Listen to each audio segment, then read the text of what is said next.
Courtney Taylor, Fontaine Taylor, and Parker Taylor. and he's 7. Awesome, awesome, awesome. So, what brings you guys all the way from Arkansas?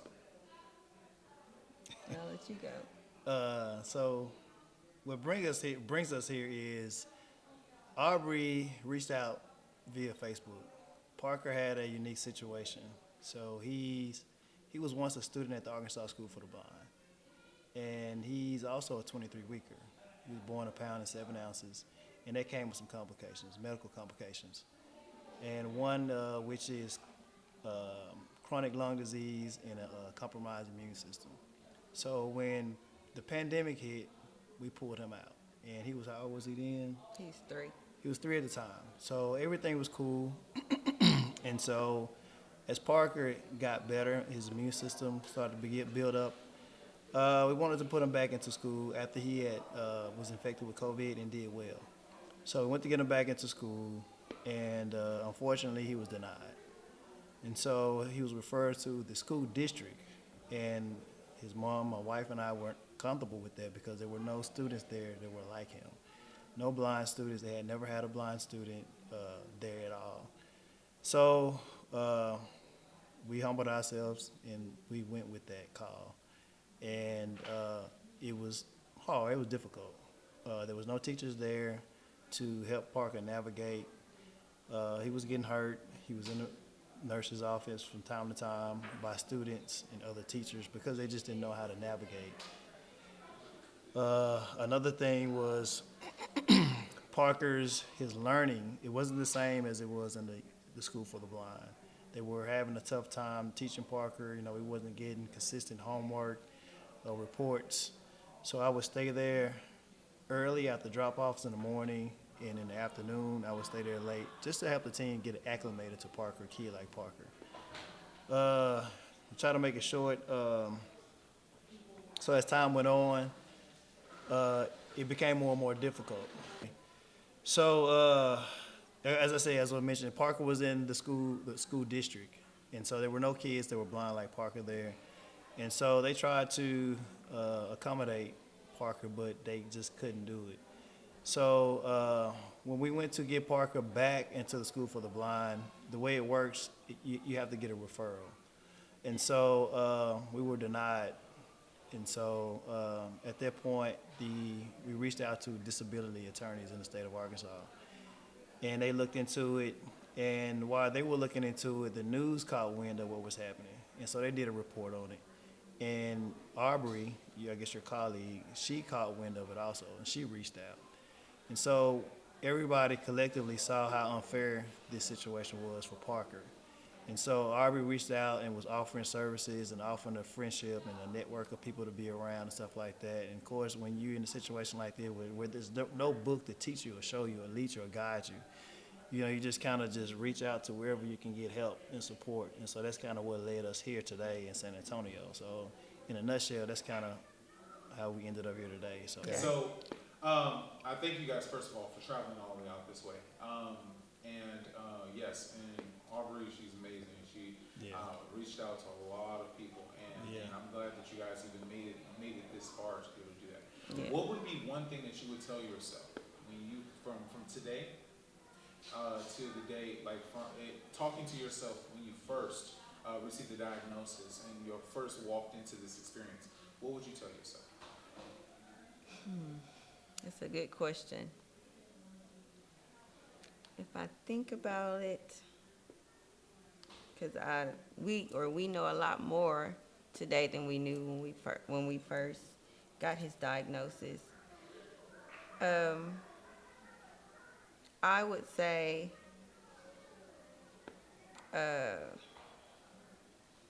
start early with everything, with teaching, because I mean our experience is different, but I would say start early with learning, with O&M, and also that I would say take all the resources that's available. Anybody that reaches out, even if you don't know if you need it, like reach out anyway, because you could possibly need it later on. What you would say? Well, you know, when you mentioned first getting a diagnosis, for me as a father, and my wife, she fights hard too. You know, it's a little bit different with a father, you know, as far as the fight. You know what I mean? Because sometimes you just want to be, you know, physically aggressive when you fight as hard. So my background in as far as education is science. I have a degree in biology.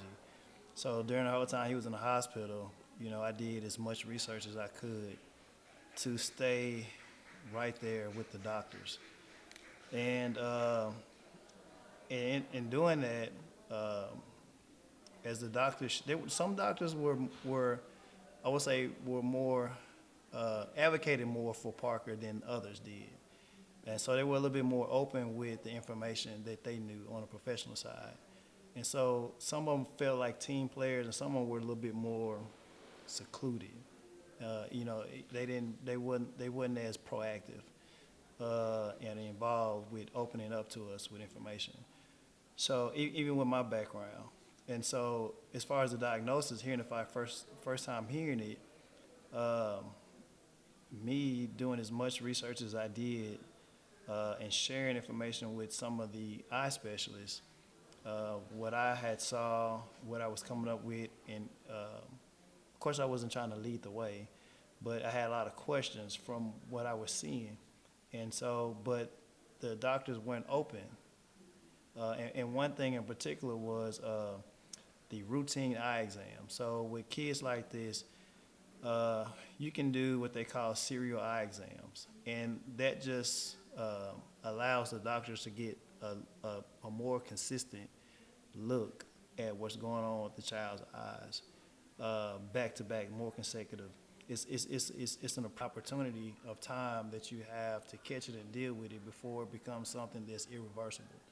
And those routine eye exams allow physicians to take a look at what's happening in the eye, to keep it simple, a little bit more often than you would maybe once every 2 weeks.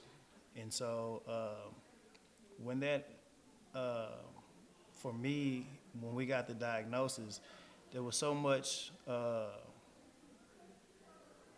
would say, there was a lot of sadness, there was a lot of angerment, a lot of frustration, because I had, and even on myself, I felt like I didn't do enough. Like what else could I have done for my kid to help the team see that this was something, you know, that could have been avoided. So we ended up leaving one hospital and going to another, and the second hospital was out of state, and they were a little bit more advanced. So by the time they got it and saw it, the specialist there, he said it was irreversible and it was too late, and that it was something that should have been dealt with a long time ago. So that goes back to the routine eye exams. And so for me, hearing the diagnosis for the first time, it was almost like I was in a twilight zone or a bad dream. Feeling like, it was something that happened that I couldn't take back. It was too late. Now I got to prepare for something that's going to be unchanging for the rest of my kid's life. And so, and for us, we had already lost a son previous to this boy, which was my first boy. And so, of course, we're fighting as hard as we could for this one. Like, oh man, man, hold on one second. So,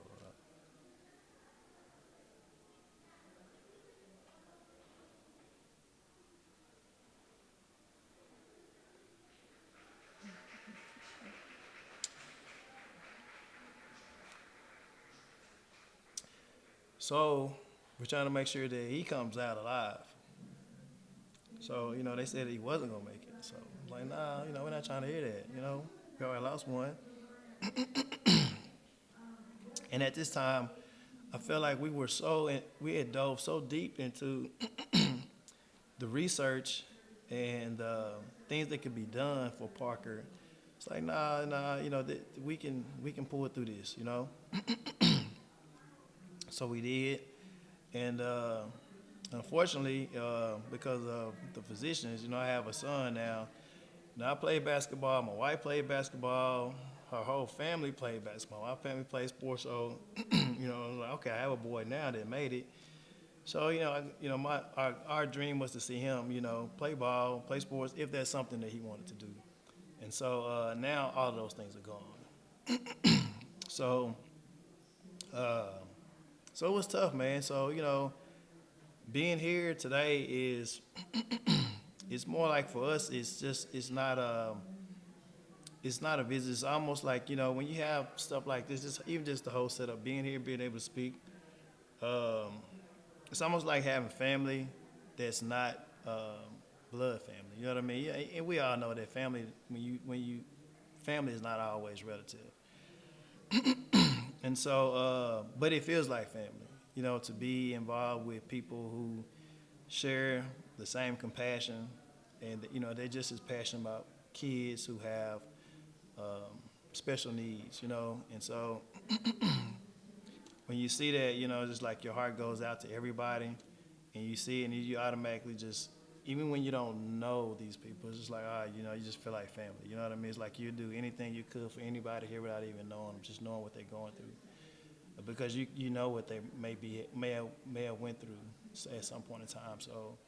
Um, so yeah, just asking that question, man. I hadn't been this emotional about it, until having to open up and answer that. So that was a really tough one. That was, I mean, that was extremely tough. Receiving that diagnosis. And so like my wife was saying, you have to try to stay connected, because this world doesn't really cater to people with handicaps and disabilities. They get overlooked a lot, and and you have some people bully, some people crack jokes and stuff like that. So you have to be there as much as you can for people with disabilities, whether it's a family member, a friend, whoever, an associate, because a lot of people in this world just don't, they're not as sensitive to their shortcomings. And so you have to advocate for them. You have to stay in tune with information, even government. When you're dealing with school systems, on the medical side, even therapists, you have to do your part. You have to work for uh, fairness for that human. Because unfortunately, other humans don't see or feel like they even deserve an opportunity, because they just feel like they don't have it, they're not going to have it. So it's almost like you just throw them to the side. And so without even realizing what abilities they may have. And some of these people that get treated like this, they have skill sets that are more unique than people who aren't disabled. So, so being here today, man, is just it's cool just to be in the midst of people who all share some of what we experienced at some point in time. And like my wife was saying, once again, you have to reach out, you have to read. It's a lifestyle, just like any other thing. Like exercising, it's a lifestyle. Eating healthy, it's a lifestyle. Taking care of a healthy family member, it's a lifestyle. So it requires a lot of commitment, and you have to stay with it. You have to stick with it all the time. It doesn't stop. It's 24/7. It's all day long. So our message to others who may be coming into this for the first time is just don't let it weigh you down so much where you give up. You have to hang in there. Even when you don't see the resources, they may not seem like they're available, you have to hang in there. You have to stick with it. You can't give up, because that family member or that child, they need you in order to gain their strength.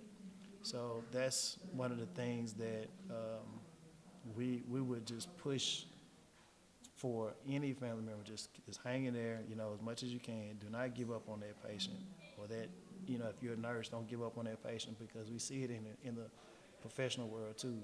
They give up on these people, so you can't do that. So, I just want to add one thing. so Take a moment to breathe, but don't give up. Just take a moment, but yeah, keep going. yeah, That's beautiful. That's beautiful. Well, thank you guys again for yeah. y'all's time. I You're appreciate welcome. Yeah, y'all thanks, so thanks. allowing us to be able to interview you. Like I said before, this is a goal is so that other people can receive the same information and truly be helped. And I think with you guys' testimony, y'all's story, it will truly help.